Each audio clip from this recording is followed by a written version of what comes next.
welcome back to my channel. What's going on, guys? It's your boy Icy K, man, also known as Cameron. Subscribe to my YouTube channel, Canada Cam. Yeah. I got a little code today. I am Kelsey's brother. I'm 16 years old. Yes. Go ahead. Anyways, you guys, welcome back to my channel.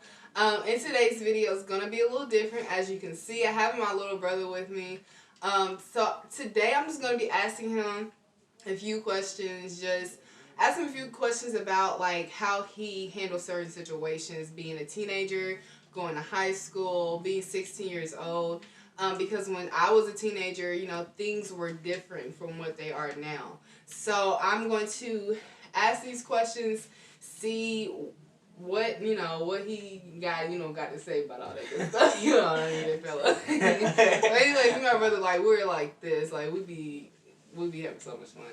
Anyways, before I get into this video, please make sure to hit that subscribe button down below. Y'all. Like, I'm trying to get to 100 subscribers, and like, I feel like I have not got there yet. Well, I haven't got there yet. I was about to say 1,000. Bruh. Barely, boy. But anyways, I'm just gonna go ahead and get started with the video. And also like this video down below. Comment, all that good stuff. Yes, sir. So, we about to get right into it.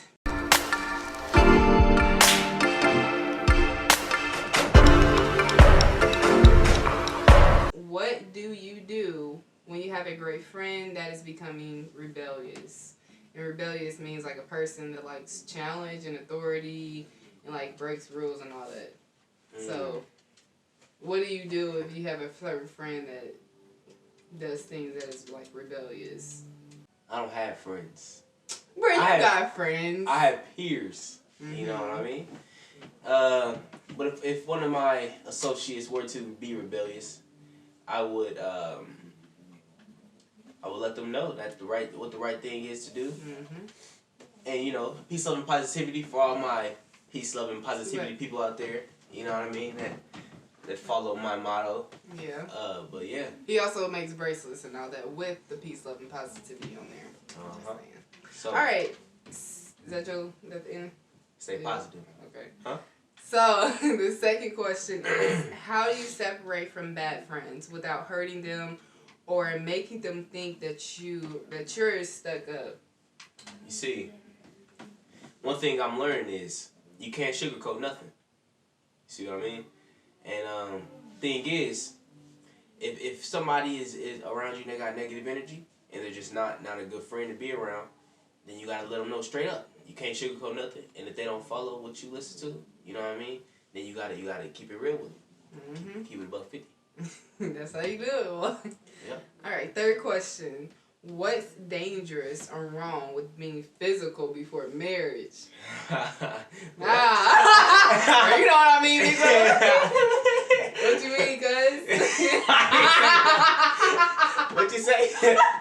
Bro, what do you think about that? What did it say? It said, what's dangerous? Being physical? Yes, like being sexually physical, big fella. Having sexual intercourse. No, really. With an individual before marriage. Yes. What do you ask? I said, what's dangerous? What's or dangerous? Wrong? Bro, why you wipe your nose, big fella? I know. What's dangerous about this? Yes, or wrong. Well, it states in the Bible that you shouldn't do it. Yeah. Which means you shouldn't. I feel like it speaks for itself. Yeah. So you think it is wrong? Because if we go into that, if you're doing it before marriage, I mean, there are certain soul ties being attached to that person, you know, before marriage.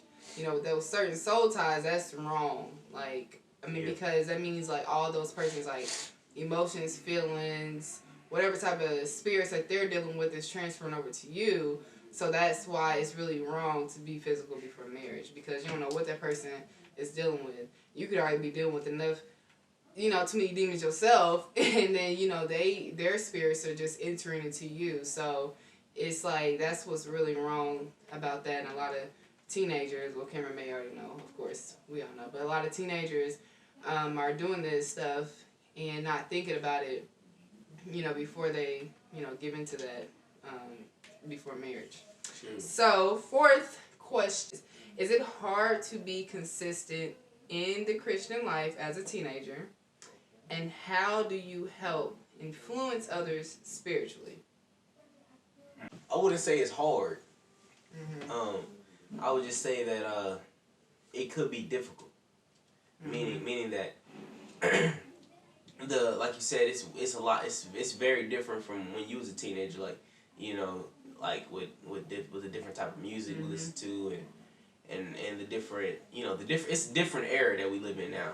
You know, we got people having babies at 15 and 16 and all of that, and it's just a lot going on. But you got to stay true to yourself. Thing about it is, people are just so prone to become more like other people, so they're just following other people's footsteps, which means they want to be like everybody else and want to fit in. But the thing is, you got to stay true to yourself and God. And how do I help people spiritually?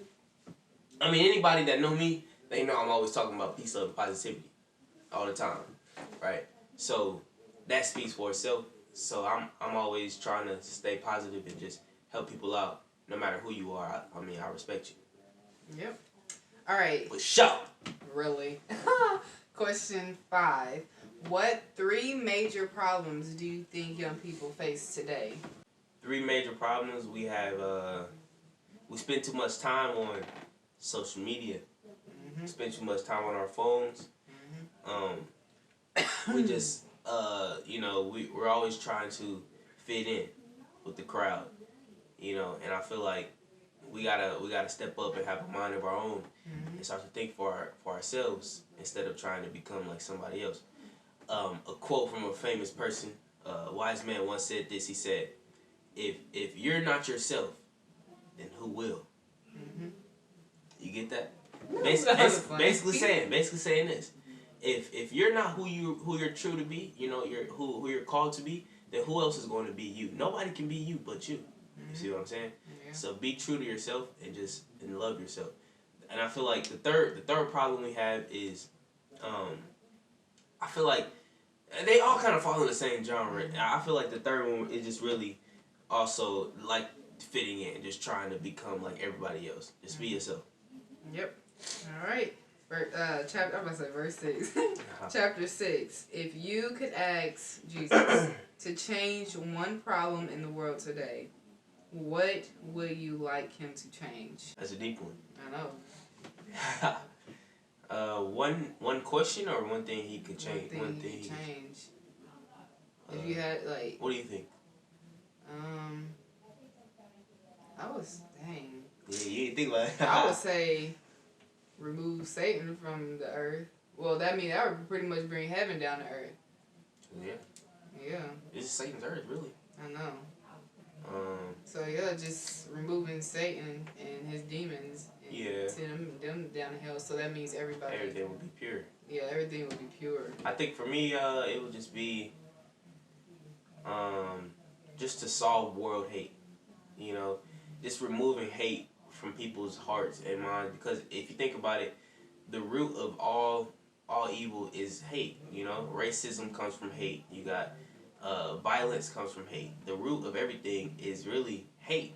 And if we remove hate from everything, then we have none of the other things that come from it. Like, if you take a tree, you cut the root, not the branches. You see what I mean? So if you cut hate down, then everything else falls down too. You know what I mean? So I feel like hate would be the tree in this metaphor. Hate would be the tree. You would want to cut the tree down. And I feel like Jesus, that would be one thing that I would like for him to change. But when original sin came, original sin meaning when Adam and Eve first participated in the eating of the fruit, that's where hate came in, and that's how everything changed.